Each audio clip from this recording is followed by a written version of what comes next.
कार्याला सुरुवात केलेली आहे। तर मी सर्वप्रथम शाहिरीच्या रीतिरिवाजाप्रमाणे त्या गणाला आधी स्मरत्याने काय म्हणते के देवादी देवा श्री गजानना के कार्य सफल होईना तुझ्या विना अनपूर मिळेना शब्द जुळेना तुझ्या विना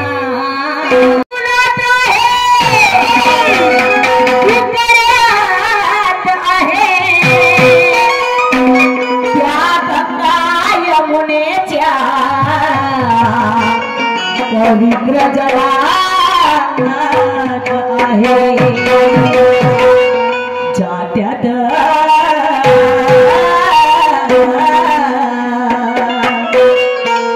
के जात्यात जनाबाईच्या अन त्या सावत्याच्या मड्यात आहे जात्यात के जात्यात जनाबाईच्या मड्यात आहे अन श्वासात श्वास माझ्या तोवर माझ्या गड्या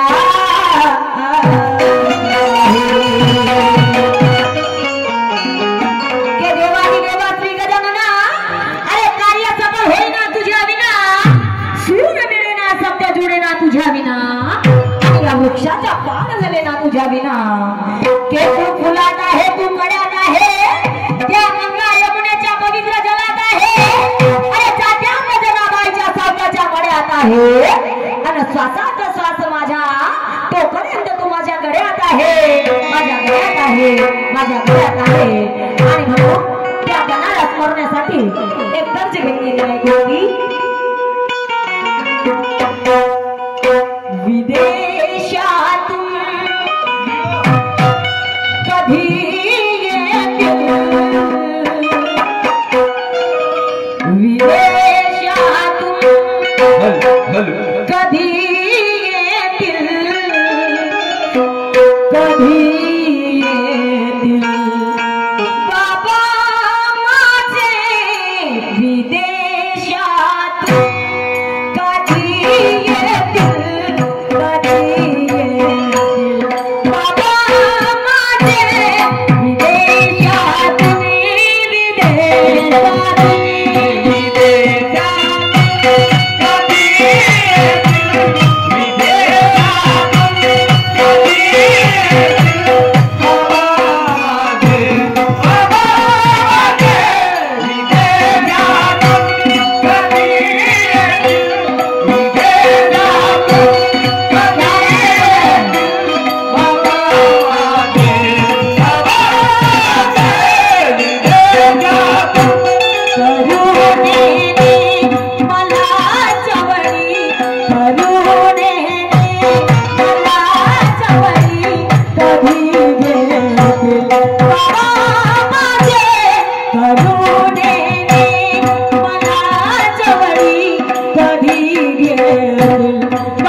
माझ्या कार्यामध्ये कोणताही अडथळा न निर्माण झाला पाहिजे त्यासाठी देवा मला तू आशीर्वाद दे तुझ्या आशीर्वादाची मला गरज आहे आणि म्हणून तो भाविक भक्त म्हणतो करू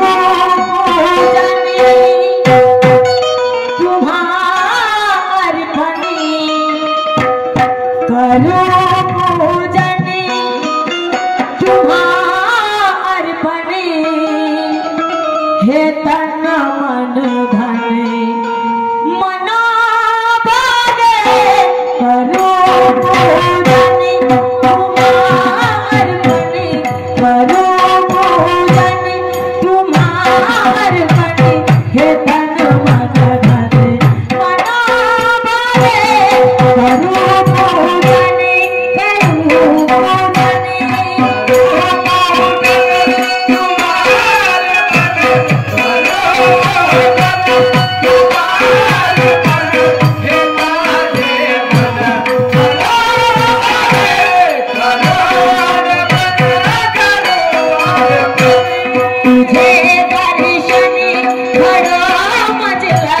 पूजने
भक्तीसाठी माणसाच्या मन आधी एकाग्र असायला पाहिजे. जर का आपण त्या मंदिरामध्ये पूजा करत बसलो किंवा मी इकडे आपला कार्यक्रम करत आहे आणि माझ्या लक्ष त्या कार्यक्रमामध्ये नाही तर ढोलक वाजवणारा किती छान ढोलक वाजवे पण तो कार्यक्रम जमणार नाही. आणि म्हणून त्या देवाची भक्ती करायची आहे किंवा कोणताही कार्य करायचे आहे तर आपला मन हा चंचल नाही तर आपला मन हा एकाग्र असायला पाहिजे. त्या कार्यासाठी आपल्या मनाची एकाग्रता असायला पाहिजे. मला अरे मन मुंडा रे मन मुंडा आणि मगध ढुंडा मन मुंडा रे मन मुंडा आणि मगध ब्रह्म ढुंडा काला. अरे भक्ती विना उदार नाही कुणाचा आणि त्या भक्तीसाठी निर्धार पाहिजे मनाचा. भक्ती विना उदार नाही कुणाचा आणि त्या भक्तीसाठी निर्धार पाहिजे मनाचा. आणि म्हणून आपल्या मनाला चंचलता नाही पाहिजे. हे आपल्या मनामध्ये चंचलता नाही पाहिजे. आपल्या जर मन चंचल असेल तर कोणताही काम साध्य होणार नाही. आणि म्हणून काय म्हणायचे आहे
देवा असं तुझ्या माझ्या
एकदा मला न्यावे देवी जरा तो माझे तुला इथे एकदा मला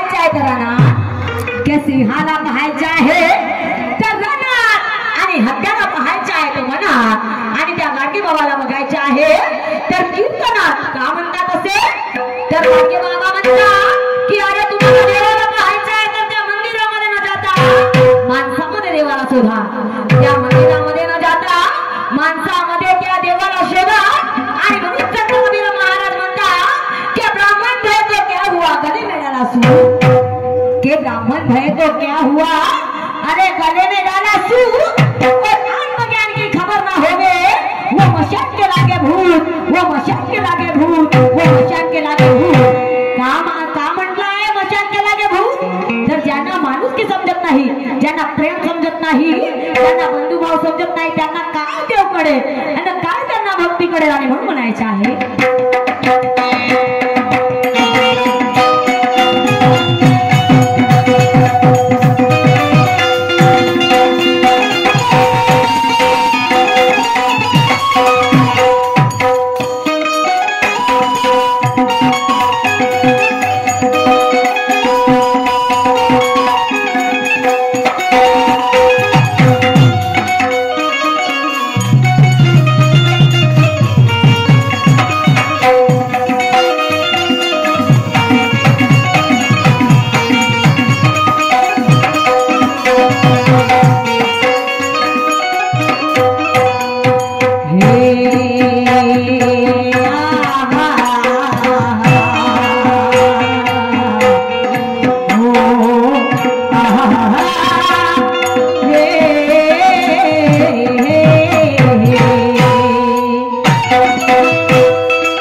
हर्षवर्धनजी निकोचे आणि डोरली या गावचे सर्व नागरिक आणि नागरिक म्हणजे सगळे झाले त्यामध्ये जेणेकरून आज तुम्ही मला इथे आजच्या सामनामध्ये बापरे काही लहानशी गोष्ट नाही आहे नाही का. आणि तरी आम्ही प्रयत्न करू तेवढा आम्ही समर्थ नाही पण समर्थ होऊ लागेल स्वतःला. आणि म्हणून आज इथपर्यंत डोरली गावच्या आम्हाला लोकांनी बोलवलं. सर्वप्रथम तुमचे आभार मानते.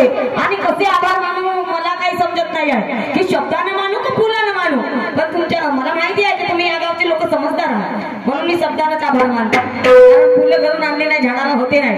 तरी सर्वांचे इथे उपस्थित असलेले सर्व माझे प्रेक्षक बांधव आणि माय माऊल्या सर्वांचे आभार मानते की तुम्ही मला या मंचकावर बोलवले. आणि मंचकावर बोलवून आजच्या या दुय्यमीला विरुद्ध शाहीर सन्माननीय तुफान म्हणण्यामध्ये काही हरकत नाही.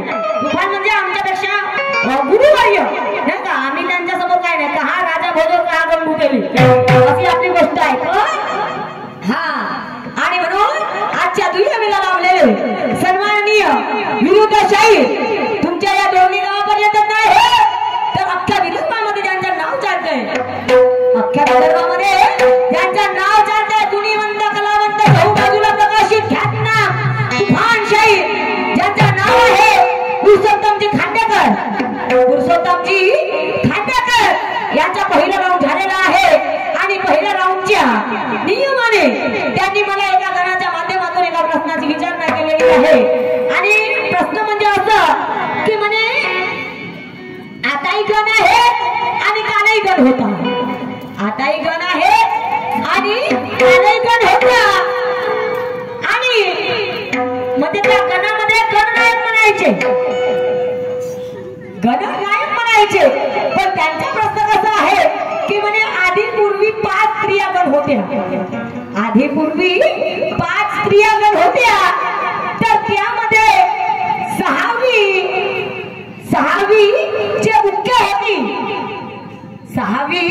जे मुख्य होती तर ती 6वी कोण आणि तिला काय म्हणायचे.